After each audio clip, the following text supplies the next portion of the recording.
Welcome to Zisodel TV. Kindly subscribe, share, and like for latest updates and news. Koko, promoter company in Osun State, close to Ede, right now I'm headed the causing this. This is COVID-19 palliative food by the government stored in this store here. As you can see,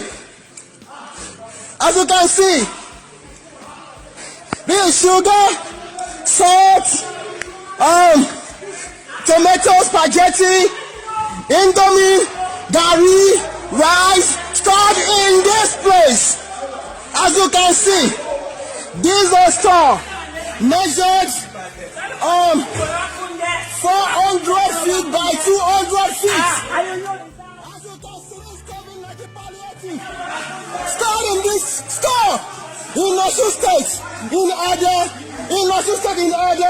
Koko House in Ede, beside Adelaide University is former site. That's where this food was stored. You can see, none know about this. Nobody know about this. Oh, this is Nigeria where we find ourselves.